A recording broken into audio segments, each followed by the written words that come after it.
1943년 겨울 스탈링그라드에 몇 달 동안 갇혀있던 9만 1,000명의 독일군 병사들이 항복했다. 추위와 굶주림 그리고 소련군의 포위는 탈출의 모든 가능성을 파괴했다. 독일 국방군 장교들은 즉시 분리되었다. 사병 포로들은 임시 수용소로 열을 지어 끌려갔다. 이동 중에 수천 명이 탈진으로 쓰러졌다. 살아남은 자들은 음식도 방한복도 없이 밀폐된 기차로 이송되는 상황에 직면했다. 수용소 안에서는 강제 노동이 매일 이루어졌다. 질병은 통제불능으로 확산되었다. 사망자 수는 명단을 넘어섰다. 구타는 시스템의 일부였다. 매일 밤 변경은 더욱 텅 비어갔다. 수년이 흘러 아주 극소수만이 돌아올 수 있었다. 일부는 전혀 등록되지 않았다. 다른 이들은 아무도 그들의 이름을 기록하지 않은 채 죽었다. 공식 수치는 5,000명의 생존자를 언급했다. 나머지 사람들은 기차, 참호 또는 눈 속에서 사라졌다. 포위가 끝날 무렵 항복했던 그 모든 사람들에게 무슨 일이 일어났는가? 1941년 6월 21일 아침은 평화롭게 시작되었다. 많은 베를린 시민들이 정원에서 하루를 보내기 위해 포츠담으로 향했다. 다른 사람들은 반제나 니콜라스제 해변에서 수영했다. 카페에서는 루돌프 헤스의 스코틀랜드 비행에 대한 농담이 소련 공격에 대한 소문으로 대체되었다. 일부는 스탈린이 마지막 순간에 우크라이나 영토를 내줄 것이라고 여전히 믿었다. 한편 베를린의 소련 대사관에서 공무원들은 여전히 자리를 지키고 있었다. 모스크바는 국경에서 독일군의 움직임에 대한 긴급한 답변을 요구했다. 1등 서기관 발렌틴 베레시코프는 독일 외무부에 전화했지만 리벤트로프는 자리에 없고 바이체커는 어디에도 보이지 않는다고 들었다. 하루 종일 모스크바는 점점 더 불안한 메시지를 계속 보냈다. 크렘린은 이미 80개 이상의 경보를 받았다. 독일 항공기는 하루 동안 국경을 39번 넘었다. 6월 22일 새벽 소련 대표들은 리벤트로프의 사무실로 소집되었다. 도착하자마자 그들에게 선전포고문이 전달되었다. 독일의 침공이 시작된 것이었다. 정우의 몰로토프는 라디오로 이 소식을 발표했다. 나라는 이미 사전 경고 없이 공격을 받고 있었다. 아직 전선에서 멀리 떨어진 스탈링그라드에서는 이 메시지가 큰 충격이었다. 많은 학생들이 자원했다. 예비역들은 승리가 곧 올 것이라고 확신하며 즉시 출두했다. 기술대학에서는 독일 영토로 빠르게 진격하기를 기대하며 깃발로 지도를 표시했다. 독일군은 멈추지 않았다. 군대는 큰 장애물 없이 볼가강을 향해 진격했다. 도시들이 차례로 함락되었다. 1942년 8월 제6군은 돈강을 건넜다. 그 달 말에는 이미 스탈링그라드 내부에서 전투를 벌이고 있었다. 도시는 폐허의 전장이 되었다. 자신감에 찬 독일군은 마지막 일격을 기다렸다. 그러나 소련의 반격은 11월의 우라노스 작전과 함께 찾아왔다. 주코프의 군대는 제6군을 완전히 포위했다. 가장 혹독한 겨울과 함께 포위망은 완전히 닫혔다. 20만 명 이상의 사람들이 갇혔다. 병사, 보조원, 운전사, 행정직원. 기온은 영하 30도 아래로 떨어졌다. 보급품이 부족했다. 차가운 공기, 굶주림, 질병으로 인해 저항하는 것이 불가능했다. 공중 보급선은 처음부터 실패했다. 사령부는 고립되었다. 모든 출입이 차단되었다. 병사들은 얼어붙은 지하실이나 눈 덮인 참회서 잠을 잤다. 부상자들은 난방이 없는 거점에 쌓여 있었다. 절단은 마취 없이 이루어졌다. 빵은 50g씩 배급되었다. 일부 지점에서는 식인 사례가 나타났다. 시체들은 쓰러진 곳에서 얼어붙었다. 괴저와 장티푸스 냄새가 공기를 가득 채웠다. 겨우 전달된 편지에는 절망, 굶주림, 그리고 버려짐에 대한 이야기가 담겨 있었다. 사기는 사라졌다. 장교들은 질서를 유지하려고 노력했다. 일부 병사들은 계속해서 진지를 팠다. 다른 병사들은 눈 위에 쓰러졌다. 베를린과의 통신은 산발적이었다. 무조건 항전이 명령되었다. 항복은 금지되었다. 각 사단은 마지막 한 명까지 싸워야 했다. 인근의 루마니아, 이탈리아, 헝가리 군대는 전멸하거나 해산되었다. 포위망은 매주 더 작아졌다. 12월 동안 탄약과 식량이 바닥난 완전한 부대에 대한 보고가 도착했다. 일부 독일 병사들은 얼음을 건너 탈출하려 했으나 소련 저격수나 자신들의 지휘관에 의해 사살되었다. 최고사령부는 이미 어떤 길도 열려있지 않다는 것을 알고 있었다.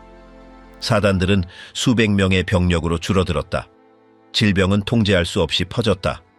장티푸스와 이질은 총알보다 더 많은 사람을 죽였다. 말들은 하나씩 잡아먹혔다. 그 후 가죽, 부추, 밑창, 심지어 종이까지 먹었다. 일부 병사들은 톱밥과 눈으로 국물을 끓였다. 포위망 중앙에 있는 본부는 여전히 라디오로 연락을 유지했다. 보고서에는 장교가 없고 움직일 수 없는 병사들로 구성된 해체된 부대에 대한 이야기가 담겨 있었다. 도움을 요청하는 메시지가 계속해서 보내졌다. 아무것도 응답되지 않았다. 크리스마스는 진지에서 얼어붙은 병사들과 함께 찾아왔다. 마른 가지로 즉석 트리를 만들었다. 일부는 찬송가를 불렀다. 몇몇은 움직이지 않았다. 1월 소련군은 모든 전선에서 압박하기 시작했다. 도시는 공동묘지였다. 집들은 폐허였다. 공장들은 파괴되었다. 병원들은 작동하지 않았다. 앰뷸런스는 사람들이 끌고 다녔다. 1월 22일 적장은 항복 조건을 제시했다. 그 제안은 응답되지 않았다. 위에서 직접적인 명령이 기다려졌다. 답변은 명확했다. 계속 저항하라. 최종 포위망은 1월 26일에 닫혔다. 제6군은 2개의 포위망으로 나뉘었다. 1월 30일 상징적인 승진이 주어졌다. 의도는 명확했다. 죽거나 자살하라. 그 행동은 피할 수 있었다. 1월 31일 그는 도시 지하실 본부에서 항복했다. 나머지 부대들도 다음 날들 동안 똑같이 했다. 약 9만 1천 명이 포로로 잡혔다. 병사, 장교, 의사, 간호사, 행정직원, 그들 중 6천 명 미만이 몇 년 후 돌아올 것이었다. 살아남은 자들은 줄을 지어 모여 구금되었다. 그들은 잔해 속을 걷고 파괴된 건물들을 가로질렀으며 발을 질질 끌었다. 일부는 의식을 잃고 한쪽으로 치워졌다. 다른 이들은 쓰러진 채 다시 일어나지 못했다. 그들은 물도 음식도 없이 행진했다. 바닥은 더러운 눈으로 덮여 있었다. 공기는 답답하고 얼어붙을 듯 차가웠다. 많은 이들이 며칠 동안 잠도 자지 않고 먹지도 못했다. 일부는 의미 없는 말을 중얼거렸다. 옷은 누더기였다. 벽에는 수치로 쓴 메시지가 나타났다. 일부는 이름을 말했고 다른 일부는 날짜만 말했다. 폐허가 된 건물 앞에 도착하자 한 줄의 병사들이 멈춰 세워졌다. 소련 장교 한 명이 큰 소리로 말했다. 아무도 그 언어를 이해하지 못했다. 장교들은 병사들과 분리되었다. 부상자들은 썰매에 실렸다. 걸을 수 없는 사람들은 동료들에 의해 끌려갔다. 하나씩 그룹들은 동쪽으로 향했다. 그들은 불탄 마을, 얼음으로 덮인 들판, 부서진 다리를 지나갔다. 처음 며칠 동안 수백 명이 죽었다. 음식도 피난처도 없이 그들은 야외에서 잠을 잤다. 일부 독일 병사들은 뭔가 씹을 것을 찾기 위해 나무 껍질을 벗겨냈다. 철도 건널목에서 한 그룹은 다른 수백 명의 포로들과 합류했다. 일부는 이름을 외쳤다. 다른 이들은 침묵을 지켰다. 몇몇은 동상으로 손가락을 잃었다. 한 명은 부추 없이 발에 천 조각을 묶은 채 걷는 모습이 보였다. 그는 극도로 힘겹게 움직였다. 그는 멈춰 서더니 옆으로 쓰러졌다. 어떤 동료도 그를 일으켜 세우지 않았다. 경비병들은 고함으로 다른 이들을 재촉했다. 멀리서 총성이 들렸다. 아무도 반응하지 않았다. 그들은 닫힌 나무 객차가 기다리는 역을 향해 한 걸음 한 걸음 계속 걸어갔다. 기차의 문들이 열렸다. 병사들은 안으로 밀어 넣어졌다. 한 칸당 60명 이상이 갇혔다. 그 공간에는 벤치도 빛도 없었다. 겨우 한쪽 구석에 양동이 하나가 있었다. 여행은 며칠 동안 계속되었다. 바닥에는 일부 시신들이 움직이지 않은 채 놓여 있었다. 도착하자마자 그들은 밀쳐지며 내려졌다. 그들은 높은 울타리로 둘러싸인 들판으로 걸어갔다. 감시탑 하나가 위에서 그들을 지켜보고 있었다. 수용소에 들어서자마자 수감자들은 곧바로 탁 트인 공간으로 끌려갔고 그곳에서 몇 시간 동안 서 있어야 했다. 눈이 땅을 덮고 있었다. 추위는 끊이지 않았다. 추가적인 옷은 지급되지 않았다. 어떤 이들은 발을 붕대로 감고 있었다. 다른 이들은 팔짱을 낀 채 떨고 있었다. 러시아 경비병들은 말없이 그들을 지켜보고 있었다. 한 소련 장교가 손가락으로 가리키며 몇몇 남자들을 따로 세웠다. 모두가 이유를 알지 못했다. 어떤 이들은 막사로 끌려갔다. 다른 이들은 다시 돌아오지 않았다. 시설은 형편없었다. 창문 없는 나무 오두막이 있었다. 내부는 어둡고 퀴퀴한 냄새가 났다. 매트리스는 낡은 자루였다. 지붕은 바람을 막지 못했다. 한쪽 구석에는 얼어붙은 배설물이 담긴 양동이들이 쌓여 있었다.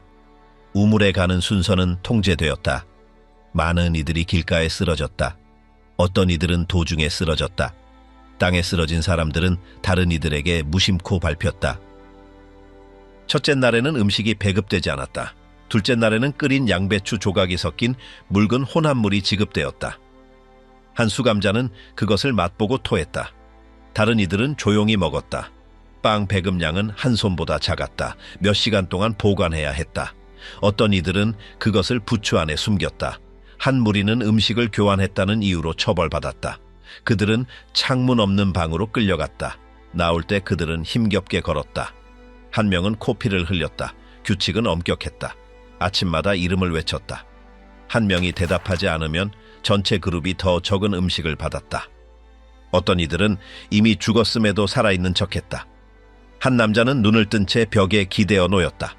다른 이는 점호 중에 시체의 머리를 움직였다. 경비병들은 반응하지 않거나 그저 그 장면을 무시했다. 밤에는 그들을 밖으로 끌고 가 울타리 발치에 두었다. 둘째 주가 시작되자 작업이 시작되었다. 그들은 나무를 옮기거나 도랑을 파거나 길을 청소해야 했다. 날씨는 중요하지 않았다. 어떤 이들은 손에 삽을 든 채 쓰러졌다. 땅에 쓰러진 사람들은 구타당했다. 한 독일 병사가 움직이기를 거부했다. 그는 숨을 거둘 때까지 발길질을 당했다. 아무도 항의하지 않았다. 줄은 계속 걸어갔다. 한 계곡에서 그들은 군복의 잔해를 발견했다. 누군가 오래 버티지 못하는 사람들이 그곳에 묻힌다고 속삭였다. 편지는 금지되었다. 소련이 허락해야만 편지를 쓸 수 있었다. 어떤 이들은 숨겨진 종이에 메시지를 보내려 했다. 발각되면 수감자들은 몇 시간 동안 눈밭에 무릎을 꿇고 있어야 했다. 그들 중 한 명은 그 자세로 얼어 죽었다. 다른 이들은 그를 보지 않으려 했다. 처벌은 일상의 일부였다. 노래하는 것도 금지되었다. 콧노래를 흥얼거리는 것조차 처벌로 구타를 초래했다. 감금 기간 동안 수감자들은 서로에게 속삭이며 이야기했다. 그들은 전투 이야기를 나누었다. 어떤 이들은 스탈링그라드에서 본 것을 이야기했다. 한 명은 맨손으로 친구를 묻었다고 말했다. 다른 이는 지하 저장고에 마련된 임시병원에 대해 이야기했다. 세 번째 이는 한 장교가 자신의 부하들 앞에서 스스로 총을 쏘았다고 회상했다. 각 이야기는 아무런 논평 없이 들렸다. 누구도 더 이상 기억하고 싶어 하지 않았다. 질병은 매일 증가했다. 장티푸스는 빠르게 퍼졌다. 한 병동은 격리되었다. 환자들은 수레에 실려 옮겨졌다. 어떤 이들은 도움을 청하며 소리쳤다. 다른 이들은 그저 끌려가는 것을 내버려 두었다. 한 수감자는 독일인 의사 중 한 명이 끓인 붕대로 치료하려 했다고 이야기했다. 약은 없었다. 소련인들은 양동이에 물을 들여보냈다. 밤에는 억눌린 기침 소리가 들렸다. 아침에는 시체들이 담요에 쌓여 밖으로 옮겨졌다. 식량은 더욱 부족해지기 시작했다. 어떤 이들은 막사 안에서 쥐를 잡았다. 그들은 쥐를 물과 함께 끓여 공평하게 나누어 먹었다. 어느 날 그들은 수용소 근처에서 죽은 말을 발견했다. 여러 수감자들이 고기를 뜯어내기 위해 시체 위로 뛰어들었다. 경비병들은 공중에 총을 쏘았다. 그럼에도 불구하고 어떤 이들은 옷 속에 고기 조각을 숨겨 가져갔다. 한 남자는 코트 속에 숨긴 뼈가 발각되었다. 그는 처벌로 손목이 묶인 채 매달렸다. 겨울은 계속되었다. 부츠는 찢어졌다. 발은 피를 흘렸다. 손은 궤양으로 뒤덮였다. 몇몇 독일 병사들은 혼잣말을 하기 시작했다. 한 명은 자신이 집에 있다고 믿었다. 다른 이는 어머니를 찾았다. 도움을 주는 그룹들이 형성되었다. 서로를 돌보았다. 어떤 이들은 빵을 나누었다. 다른 이들은 그저 하루가 끝나기를 기다렸다. 수용소 입구에는 분필로 쓰인 숫자들이 살아남지 못한 사람들을 표시했다. 3월에 새로운 수감자 집단이 도착했다. 그들은 다른 구역에서 왔다. 많은 이들이 상태가 더 나빴다. 어떤 이들은 손가락이 없었다. 다른 이들은 속옷도 없었다. 한 명은 말을 잃었다. 그 집단은 이전 수감자들과 섞였다. 음식은 여전히 늘지 않았다. 막사는 더욱 붐볐다. 그들은 움직일 틈도 없이 다닥다닥 붙어잤다. 한 병사가 죽었지만 아침이 되어서야 아무도 그것을 알아차리지 못했다. 그들은 모르는 사이에 그를 베개 삼아 사용했다. 이후의 선별 과정에서 한 소련 장교가 얼굴들을 살펴보았다. 그는 소수의 사람들을 분리했다. 그들은 더 좋은 곳으로 간다고 말했다. 아무도 다시 나타나지 않았다. 러시아에 경험이 있는 한 수감자는 그들을 더 혹독한 노동 수용소로 데려간다고 말했다. 남아있는 사람들은 말없이 서로를 바라보았다. 매일 수가 줄어들었다. 시체를 수거하는 차례는 더욱 빈번해졌다. 한 주 동안 200명 이상이 집계되었다. 수감자 중 한 명이 나무 조각에 다음과 같이 썼다. 여기에 43,000번 병사가 살았지만 이제는 없다. 다른 이는 벽에 선을 그었다. 잃어버린 동료 한 명당 하나씩. 더 이상 그릴 공간이 없자 그는 천장에 그리기 시작했다. 막사의 벽은 이름, 날짜, 기억으로 가득했다. 침묵 속에서 글자만이 유일하게 남아있었다. 해빙이 되자 소련군은 소수의 죄수들을 분리하기 시작했습니다. 각자에게는 아무런 설명 없이 다른 목적지가 할당되었습니다. 다른 임무를 가진 수용소로의 이송에 대한 이야기가 있었습니다. 아무도 질문하지 않았습니다. 선발된 이들은 시체 더미에서 다른 옷을 찾으면 얼굴을 씻고 옷을 갈아입는 것이 허용되었습니다. 그리고 걸어서 역까지 옮겨져 닫힌 기차칸에 실렸습니다. 일부는 여행 전에 며칠 동안 아무것도 먹지 못했습니다. 기차는 출발하는 데 시간이 걸렸습니다. 기차 칸 안에는 환기구 틈새 하나만 있었습니다. 공간당 50명이 넘는 남자들, 아무도 누울 자리가 없었습니다. 소변통은 몇 시간 안에 가득 찼습니다. 공기는 답답해졌습니다. 바닥에 쓰러진 사람들은 그곳에 그대로 있었습니다. 기차가 멈추면 경비원들은 문을 열고 시체를 내리라고 요구했습니다. 아무도 말을 하지 않았습니다. 그저 시신들을 딱딱한 땅 위에 던져놓을 뿐이었습니다. 새로운 수용소에서는 환경이 더욱 혹독했습니다. 일부 시설은 소련군이 버린 목재 캠프였습니다. 다른 곳은 그저 찢어진 천막이었습니다. 남자들은 나무 판자 위에서 잠을 잤습니다. 작업은 새벽에 시작되었습니다. 나무를 자르고 통나무를 운반하고 돌을 캐거나 도랑을 팠습니다. 식량은 여전히 부족했습니다. 맑은 수프와 검은 빵 조각, 임무가 지연되면 고함이나 구타를 당했습니다. 한 무리에서는 통나무 아래 깔려 군인 한 명이 사망했습니다. 그의 동료들은 그를 옮기려 했지만 경비원들은 짐을 계속 옮기라고 명령했습니다. 시신은 눈으로 덮였습니다. 아무도 다시 보지 못했습니다. 매주 더 많은 사망자가 보고되었습니다. 때로는 이름이 언급되지 않고 단지 재킷에 새겨진 번호만 언급되었습니다. 명단은 빠르게 줄어들었습니다. 굶주림, 추위, 감염은 계속되었습니다. 일부 독일군 병사들은 천 조각, 못으로 만든 바늘, 담요에서 뽑은 실 등을 교환하며 생존을 시도했습니다. 그들은 말없이 옷을 꿰맸습니다. 한 명은 부러진 숟가락을 찾아 그것을 칼처럼 사용하여 배급량을 나누었습니다. 연대는 오래가지 못했습니다. 한 수용소에서는 한 남자가 빵 조각 때문에 다른 남자를 죽였습니다. 경비원들은 개입하지 않았습니다. 나중에 시체만 치워갔습니다. 몇 달이 지나면서 극심한 마름은 흔한 일이 되었습니다. 일부는 더 이상 서 있을 수 없었습니다. 그들은 구부정한 자세로 피부 아래 갈비뼈가 드러난 채 걸었습니다. 신발은 철사로 묶은 천 조각이었습니다. 발은 상처로 가득했습니다. 여러 명이 동상으로 발가락을 잃었습니다. 변경 안의 냄새는 땀, 마른 피, 고름, 그리고 연기가 뒤섞인 것이었습니다. 대부분은 몇 주 동안 씻지 못했습니다. 특정 수용소에서는 소련군이 빠른 건강 검진을 했습니다. 수첩을 든 한 장교가 죄수들을 검사했습니다. 너무 약해 보이면 그들을 격리했습니다. 그들은 트럭에 실려 아무런 설명 없이 끌려갔습니다. 절대 돌아오지 않았습니다. 전 독일인 간호사는 그들이 폐기 구역으로 이송되었다고 생각했습니다. 보고서도 공식적인 매장도 없었습니다. 그들은 그저 집단에서 사라질 뿐이었습니다. 남아있는 사람들은 강한 척하려고 노력했습니다. 한 명은 격리되지 않기 위해 진흙으로 얼굴에 색을 칠했습니다. 북쪽으로 이송되는 동안 기차는 일주일 넘게 걸려 도착했습니다. 내리자마자 죄수들은 깊은 눈 속을 수 킬로미터 걸어가야 했습니다. 일부는 쓰러져 끌려갔습니다. 새로운 수용소에서는 기온이 이전보다 더 낮아졌습니다. 땔감은 부족했습니다. 그들은 무엇이든 태웠습니다. 벤치 조각, 문잔해, 심지어 낡은 공채까지. 그곳에서의 작업은 배수구를 파는 것이었습니다. 땅은 얼어 있었습니다. 삽은 튕겨 나갔습니다. 팔은 곧 아팠습니다. 한 소련군 경비원이 말없이 지켜보고 있었습니다. 그는 속도를 바꾸거나 멈추는 사람들을 벌하기 위해서만 말했습니다. 독일군 병사 한 명이 쓰러져 의식을 잃었습니다. 무리가 그를 둘러쌌습니다. 교대조가 도착할 때까지 아무도 움직이지 않았습니다. 그 남자는 끝까지 의식을 잃은 채 남아 있었습니다. 수용소 한 구석에 죄수들은 돌로 임시 벽을 만들었습니다. 그 위에 이름을 새겼습니다. 각 줄은 사망자를 나타냈습니다. 못, 녹슨 칼 또는 날카로운 돌이 글을 쓰는데 사용되었습니다. 벽은 계속 커져갔습니다. 한 명은 밑바닥에 여기에는 번호 없이 사라진 자들이 기억된다고 썼습니다. 아무도 그것을 지우지 않았습니다. 경비원도 장교도 아무 말도 하지 않았습니다. 그것만이 건드려지지 않는 유일한 것이었습니다. 시간이 지나면서 생존한 소수의 독일 장교들도 다른 사람들과 똑같은 일을 강요당했습니다.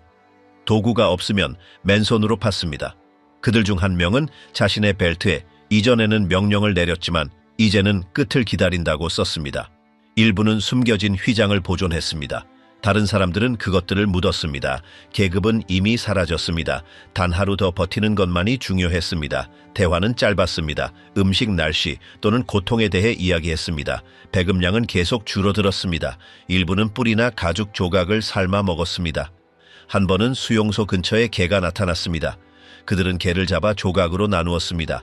한 명은 먹기를 거부했습니다. 그는 그날 밤 사망했습니다. 그의 동료 중 한 명은 낡은 냅킨에 굶주림을 씹는 법을 몰랐다고 썼습니다. 그 종이는 다른 메모들과 함께 판지 상자에 보관되었습니다. 상자는 몇 주 후에 사라졌습니다. 어느 순간 다른 전선에서 온 죄수 무리가 도착했습니다. 그들은 코카서스에서 왔습니다. 그들은 훨씬 더 말라 있었습니다. 일부는 침묵을 지켰습니다. 한 명은 피로 얼룩진 스카프로 머리를 가리고 있었습니다. 다른 한 명은 막대기에 몸을 의지한 채 걸었습니다. 이전 죄수들과 섞이면서 그들은 낮은 목소리로 이야기를 나누었습니다. 한 명은 자신의 수용소에는 하루에 수프 한 잔만 나온다고 말했습니다. 다른 한 명은 자신의 변경에서는 공간 부족으로 모두 앉아서 잔다고 말했습니다. 가장 멀리 떨어진 수용소 중 한 곳에서 소련 대표단의 검열이 있었습니다. 죄수들에게 눈으로 씻고 면도하고 병자들을 숨기라고 명령했습니다. 방문객들은 사진을 찍었습니다. 몇몇 담요를 나눠주었습니다. 그리고는 떠났습니다. 며칠 후 수용소는 평소의 리듬으로 돌아왔습니다. 담요는 사라졌습니다. 사진은 선전 포스터에 사용되었습니다. 죄수들은 글이 무엇을 말하는지 결코 알지 못했습니다.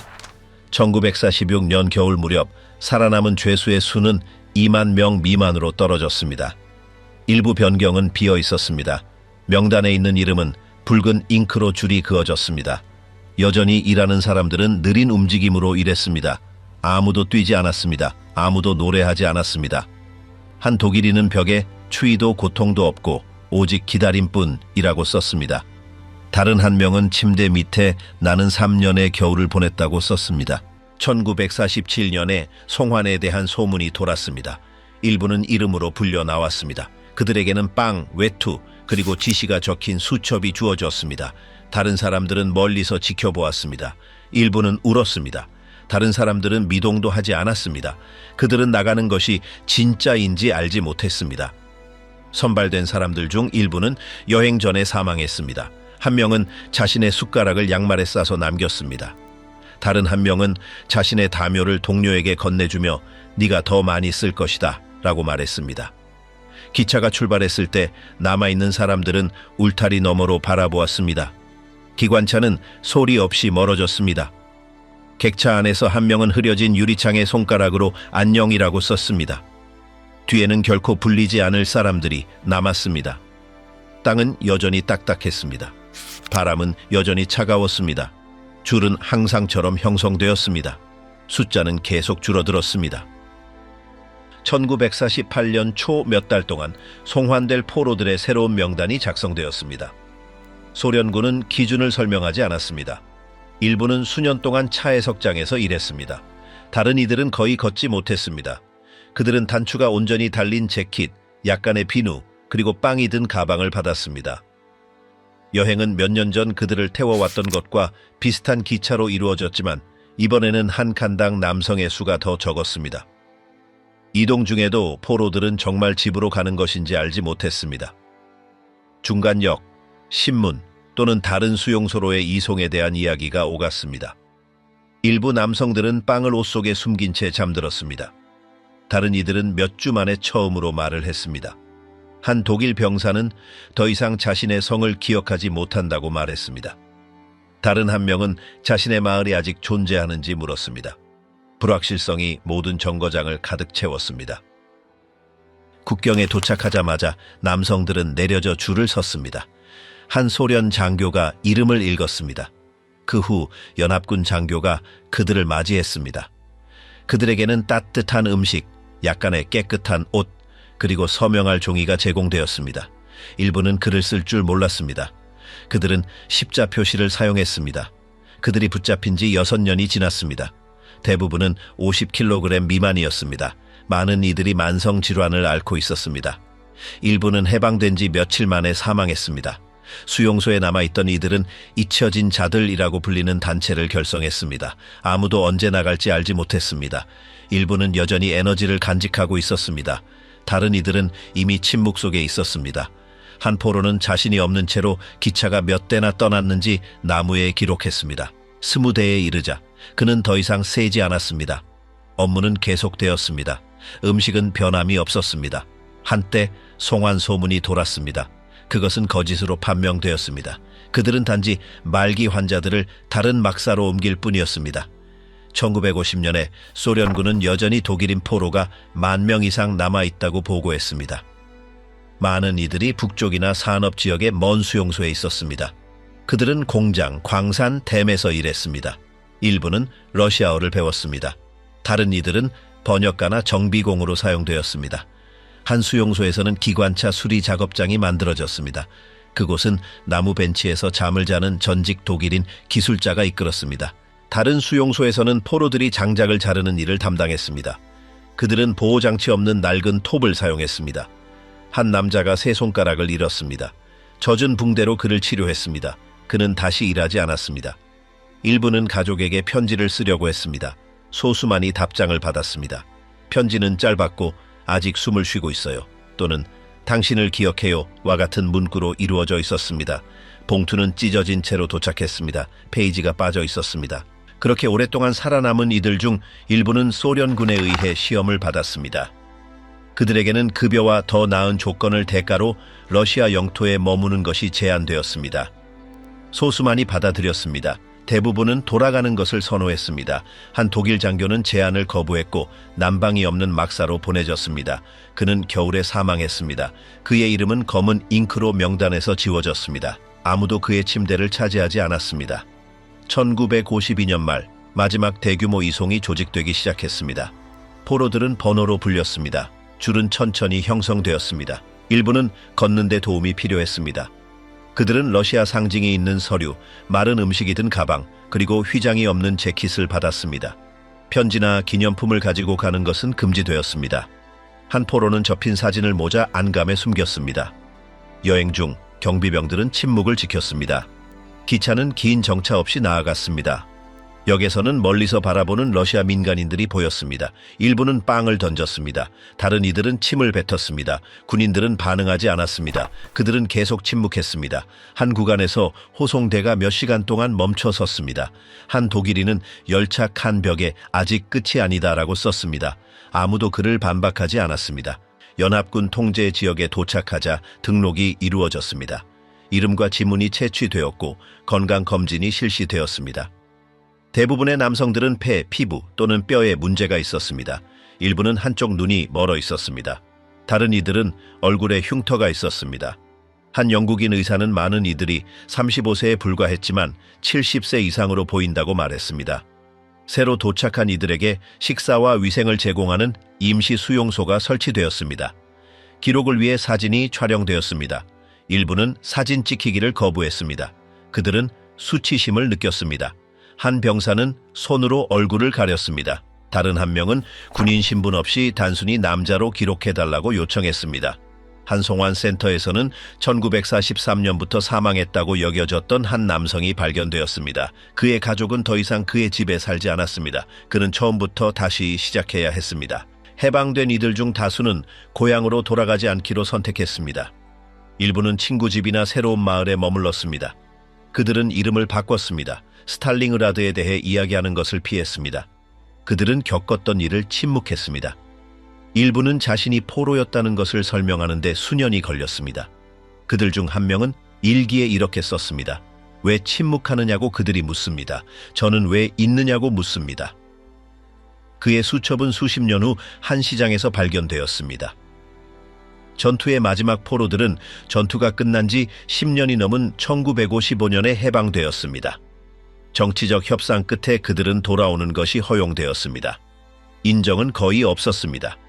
아무도 기념식이나 퍼레이드를 조직하지 않았습니다. 그들은 침묵 속에 돌아왔습니다. 그들의 이름은 사무실에서 읽혔습니다. 그들에게는 여권, 약간의 돈, 그리고 임시 주소가 주어졌습니다. 일부는 따뜻한 커피 한 잔을 받고 눈물을 흘렸습니다. 소련 기록에 따르면 스탈링그라드에서 항복한 9만 1,000명의 병사 중 5천 명만이 돌아왔습니다. 나머지는 수용소, 기차 또는 행군 중에 사망했습니다. 많은 이들이 무덤조차 없었습니다. 그들의 유해는 눈 아래, 숲속 또는 잊혀진 길가에 남아 있었습니다. 독일에서는 일부 가족들이 오지 않는 편지를 계속 기다렸습니다. 다른 이들은 수년 후 전보를 받았습니다. 어떤 마을에서는 전 포로들이 불신을 받으며 환영받았습니다. 일부는 반역자로 간주되었습니다. 다른 이들은 무시당했습니다. 전쟁은 그들 없이 계속되었습니다. 나라는 변했습니다. 일부는 거리를 알아보지 못했습니다. 한 남자는 자신의 집이 새 건물이라고 썼습니다. 그의 옛거리는 더 이상 존재하지 않았습니다. 다른 한 명은 자신의 아내가 다른 남자와 결혼한 것을 발견했습니다. 그는 다른 지역으로 이사하기로 결정했습니다. 살아남은 이들은 신체적, 정신적 후유증을 안고 살았습니다.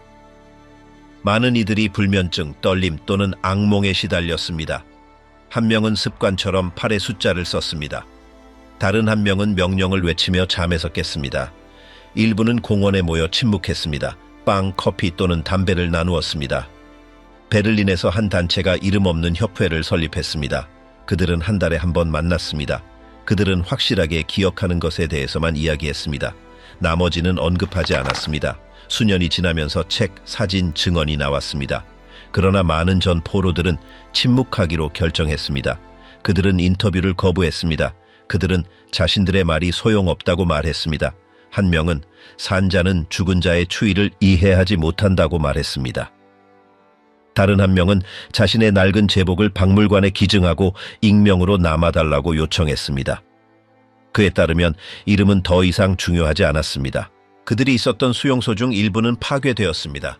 다른 곳은 공장이 되었습니다. 1982년에 한 학생 그룹이 한 곳을 방문했습니다. 그들은 녹슨 못, 숟가락 조각, 그리고 새겨진 나무를 발견했습니다. 그들은 장갑을 끼고 있었습니다. 사진을 찍었습니다. 얼어붙은 땅 위에 자신들의 이름을 썼습니다. 보고서를 작성하겠다고 말했습니다. 그것이 출판되었는지 여부는 전혀 알려지지 않았습니다. 마지막 공식 집계에서는 스탈링그라드 항복 후 8만 명이 넘는 독일인 사망자가 확인되었습니다. 그 숫자는 여전히 확정되지 않았습니다. 많은 문서가 분실되었습니다. 일부 목록은 불완전했습니다. 여러 시신은 신원이 확인되지 않았습니다. 수천 명이 1943년 2월에 볼가 강을 건너 사라졌다는 사실만 알려져 있습니다. 그들의 유해는 눈, 진흙, 그리고 침묵 속에 남아 있었습니다.